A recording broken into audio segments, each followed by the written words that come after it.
All right, guys, welcome to the third edition of the LA Sports Hub podcast. Today I got some good folks joining me all the way from Texas. We're going to be diving into some of the latest with the DeAndre Jordan saga and all the drama that entailed uh, DeAndre, the Clippers, and the Mavericks, and of course the lovely Mark Cuban that either people love, hate. There's no in between with him. We got a whole bunch of other topics to talk about, maybe even dice up the NFL to LA. We're going to be talking to J.J. Watt tomorrow at an interview, so we're going to get our panel's thoughts on the Houston Texans, J.J. Watt as a player, and even some of the NBA and NFL predictions for next season. So why don't you guys go ahead and introduce yourselves to the LA Sports Hub audience? Well, let me get it started. I'm Gary Leday. I am the content manager and vice president over at fansunfiltered.com, a new sports site that's been operating about 18 months, up and coming website, trying to get in the mix of things with this whole sports news and updates everywhere. So, we're glad to link up with LA Sports Hub today.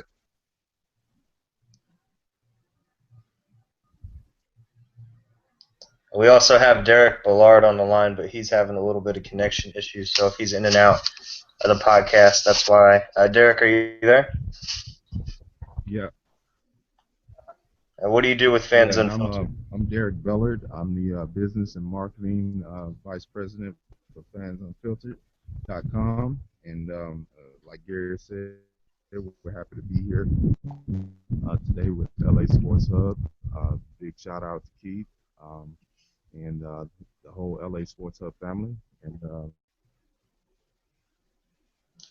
Much love, much love. And you guys are like right near ground zero where we had the whole DeAndre thing happen.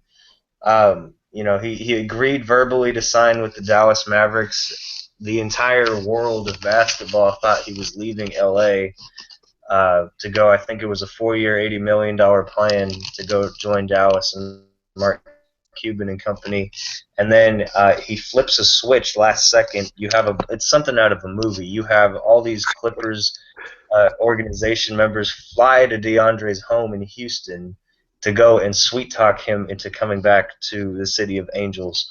I want to get your guys' reaction to DeAndre switching cities, changing his mind last minute, and then also, if the league should do something about its, I guess you could call it like a delay, that the teams can't sign players right away in free agency. There has to be a little bit of a gap, and that's what Jordan, time to change his mind. So what's your guys' take on that, starting with Gary? Well, for me, man, I had no problem with DeAndre changing his mind. I think the issue was the timing. He kind of crippled the Mavericks a little bit because by the time he changed his mind, it was too late for those guys to make any move with any quality free agents. And they ended up with Zaza Pachulia, which is a C-rated center in the league, but that was the best day on Twitter. That was the best day in history. I love the commentary from Blake and Paul Pierce, and DeAndre didn't speak up, but Mark Cuban and Chris Broussard, and it was chaotic, but in the end, the kid just picked where his heart was, and he had a right to do that. And with the whole moratorium, it's like a recruitment process, man. I think it's he didn't sign any contracts or anything like that, so he was free to make that choice. It crippled the Mavs, but hey, Clippers are back. What about you, Derek? What do you think about the whole situation with DeAndre?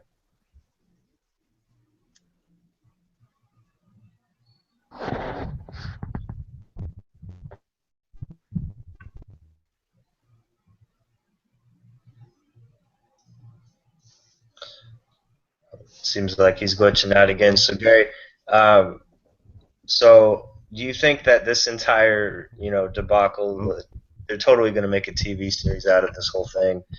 Do you think this whole situation gave fans a little more insight into how free agency actually works that maybe they didn't have before? Yeah, I think so, man. I think everybody wants the top-notch free agents to come to their franchises, but behind the scenes, man, these guys are human. They get a little nervous, and like Chandler Parsons said, and I agree. DeAndre was just afraid to be a franchise guy. I mean, he's never going to be that guy in LA. and he had a chance to do that in Dallas, and his nerve got the best of him. And hey, man, he's a young kid still, so what else could he do but take the money and run? Yeah, couldn't say it better. There's a lot of rumors actually about Doc Rivers' daughter playing into his decision, and I don't know how truthful those rumors are, but man, it just seems like you would think it's over now that he finally signed with the team. But the probably the most expensive ticket on the NBA market in 2016 is going to be a Clippers and Mavericks matchup. I agree.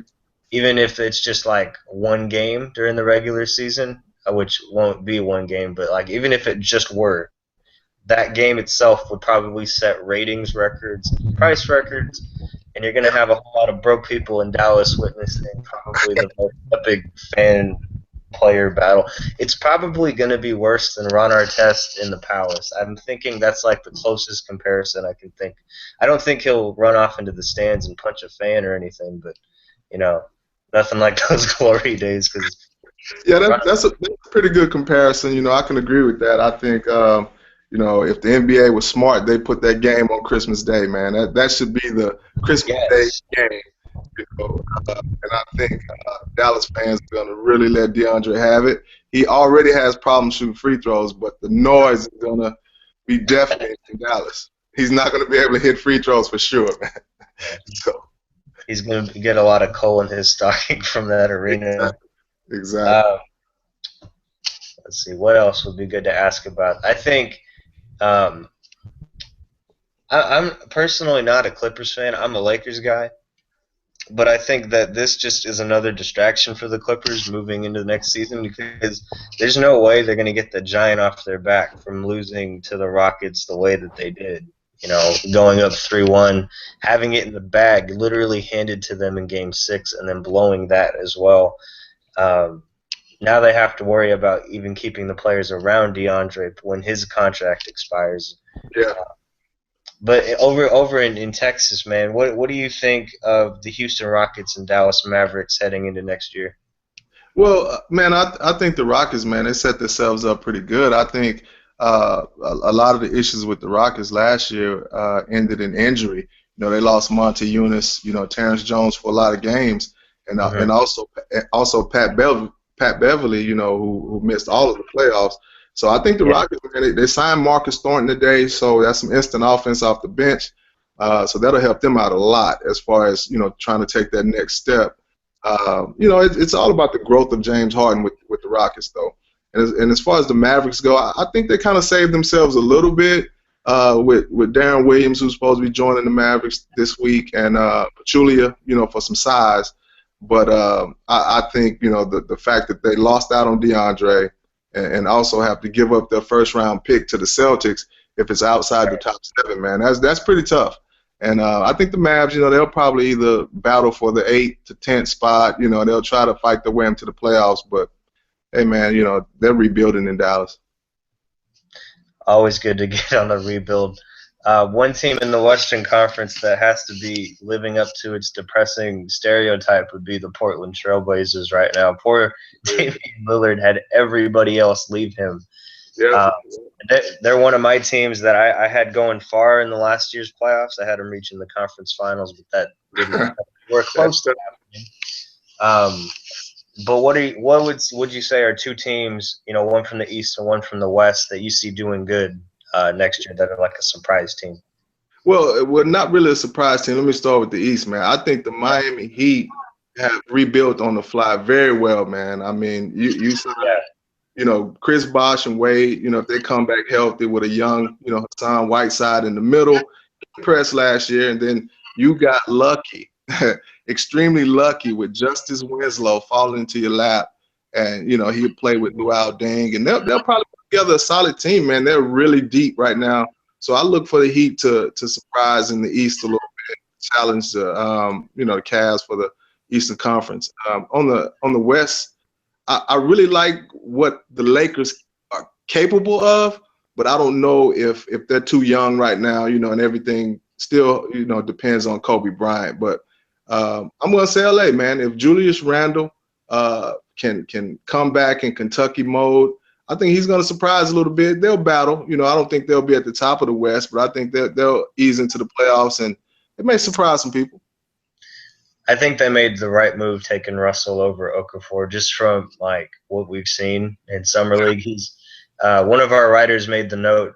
Damon made the note on episode 1 that that Okafor looked pretty out of shape. You know, just for having 10-minute quarters, he's not staying hyped throughout the whole game. Whereas Russell is just running around like Tom and Jerry status, just trying to do everything that he can. Yeah. And I think LA appreciates a hard worker more than just someone that kind of got handed an easier route in college, because Russell didn't get anywhere near the respect Okafor got at the college level. So that's true. I like Okafor though. I think his size in the middle is gonna, especially with Joel Embiid being out another year. I think he'll get to develop in Philly a lot more than Nerlens Noel. But I think the guy to watch for, man, is Emmanuel Mudiay. He's really playing excellent summer league ball right now. He looks like he belongs. He has the speed, the quickness. He just looks like an NBA player right now. But Russell's not a bad choice either, man. I like D'Angelo Russell a lot. What about two teams that that you would say that people have high expectations for, but maybe they have a really good chance of falling off the radar if they aren't careful? Well, I think let's start back in the East. I think the Bulls. I think the Bulls. They may have capped out a little bit last year. Jimmy Butler exploded on the scene, so they're going to need Butler to live up to this new contract and really help Derrick Rose and an aging Pau Gasol try to climb the mountaintop of LeBron James and the Miami Heat, who I think are the class of the Eastern Conference. In the West, it's tough, man. The West is tough, and I'm just gonna say Portland. The bottom fell out of Portland. They lost their franchise guy. They traded Nick Batum. They just turned the whole franchise over, and I feel bad for Damian Lillard, man. It's gonna be a tough year for Lillard. Do you see anyone in the West really competing with the Warriors, at least for the conference crown? Oh man, San Antonio. I mean, how can you not think the Spurs are going to be right back, in the 1 or 2 slot? They got the best coach in basketball. Right. And then you add, Tim Duncan light, which is what I call Aldridge. I think he is Tim Duncan, 3-4 years ago. So, the Spurs. I think really, man, in my opinion, it's the Spurs to lose. As much as everybody like the Warriors, I just think the Spurs are back, man. That was a great signing. So I'll go with the Spurs. So you taking San Antonio out west. Are you taking Cleveland overall in the East again to hit the finals? Well, I'm not sure. I gotta make sure they lock up Tristan Thompson, man. I mean, right. I actually like the Heat. If everybody's healthy, I love Kevin Love and Kyrie to help Braun out, but man, the Heat can actually go 8 deep, and they just signed Gerald Green, who is instant offense off the bench, man. It's tough. I might take the Heat. I actually might take the Heat. I think definitely Miami is one of the best underdog teams, in 2016. Because they haven't made a lot of noise, and I think that's by choice, because I think they learned the hard way by making such a big deal with the LeBron signing that, bragging to the world about people that you're bringing onto your team doesn't really always pan out with, PR and all that. So I think they're just kind of playing like the sleeping giant. And when it really counts, I think they're just going to leave it all in the court. So we'll see how that comes to play, and if that comes to fruition. Switching gears real quick though to the NFL, J.J. Watt has been making a lot of headlines as he's been the number 1 overall player in rankings by NFL Network. Bleacher Report did one. He was the top player. We're gonna have one coming out shortly with like the top 15, 20 players from our perspective, and he's definitely in our top 5. What does J.J. Watt have to do to improve? Is there anything he hasn't done that he needs to do with the Texans, or is he at like a peak? No, I think you're saying the best of J.J. Watt, man. I think he's going to be consistent. He's in his prime, so I think the next 5 years you're going to see a lot of consistency from J.J. But speaking on the number 1 player in the league, I don't think a defensive lineman can hold that title. They just don't affect enough plays. I would say you'd have to take Aaron Rodgers as the best player in the NFL. He makes, 40 to 45 plays every game. And I think JJ is a monster. We love him down here in Houston, man. But I, I don't agree with that, the number one ranking for JJ. Who do you see being a surprise team in the NFL? Maybe just through some of the draft signings that teams picked up, or some of the trades that went on. Is there any team that stands out to you? It could be Houston, it could be the Cowboys even. I don't Well, know if you're a fan of the Cowboys. well, for me, I think the Cowboys is going to be back. I think if they can find 12 to 1,400 yards out the backfield, man, I think they'll be right back in position to beat a team like Green Bay to get to the conference finals. I think Greg Hardy, he got his suspension reduced from 10 to 4. That was huge. That was Yes. huge. I think he's going to help that defense out. He's going to pressure the passer and help that secondary, cover a little shorter. So I'll take Dallas as my team that's going to make a lot of noise this season. What about the New England Patriots? They're going to be in a kind of a tight situation without Tom Brady for at least 4 games, is what it still looks like. I mean, we haven't heard a reversal of the league decision or anything for his whole involvement in Deflategate. Is New England now falling off the map? Well, I don't think so. I think this is the reason why you guy like Jimmy Garoppolo, higher than most teams may have taken him. I think they're in a position that Garoppolo, who he looked pretty good last preseason, man. So I think he's going to steady the ship. Probably do maybe they go 2-2 with Garoppolo because they're so well coached. If they can go 2-2 with Jimmy, I think Tom will come back and steady the ship. It may finish at about 11-5, be right in the position to win the East. And hey, man, it's Tom Brady. Two most hated words by a lot of NFL teams, and this happens to be a first and a last name. Last thing to close this session out for this episode is moving an NFL team to Los Angeles. There's been so much hype and I think a lot of confusion with fans about how close teams really are to coming here. You got the Chargers in serious talks still. Rams and Raiders are also interested. It's just a matter of where. There was debate whether to bring a team to Inglewood or bring it, closer to like Staples Center area where they actually have an arena in the making, and it would be a much quicker building process. But all those building plans aside, is it worth it to bring a team back to LA in your opinion? Well, I think the NFL needs a team in LA. I mean, how can you have one of the biggest markets, television markets without a team? I mean, the NFL is really losing money by not having a team in LA. But at the same time, you get a team in LA, and the people in LA, they spend their times doing other things because the weather's so nice. It's not really a football town, but Right. they need some fresh blood in LA. I'd rather the Chargers go to LA than to recycle the Rams or the Raiders or something. They've been to LA. Give LA a new team, to root for, and maybe that'll kind of change the culture a little bit. But yeah, man, I definitely think the NFL is lacking without a team in LA. Do you think that a team should replace the Chargers in San Diego if Chargers do move to Los Angeles, or should San Diego just forget about being a football area?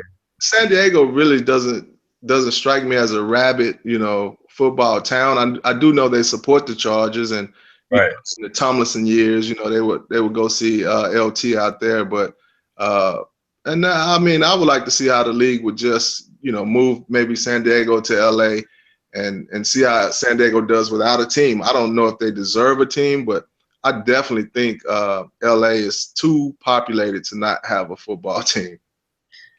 Be some interesting developments before we have kickoff in September. Exactly. I'm looking forward to it, actually. Yeah, I can't wait, man. Even just for preseason ball, just to get something, to analyze, because that's what us in the media love to do is watch a game, be entertained, or be completely bamboozled by something good or bad. And, we can't do that if they're not on the field. So That's right. all in due time. All right, man. Well, thank you for joining us today. That was episode 3 for everybody listening. Thanks for tuning in. We had Gary Leday from Fans Unfiltered hopping on. We'll be sure to have him and Derek Ballard later on in other episodes. We just got to get Derek set up. Thanks for joining, man. All right, Keith. Thanks for having us, man. www.fansunfiltered.com. Follow us at Fans Unfiltered on Twitter. And the Facebook site is also Fans Unfiltered. Appreciate you having us, man. All right. We'll see you guys next time. Thanks for listening. All right. Thanks, Keith.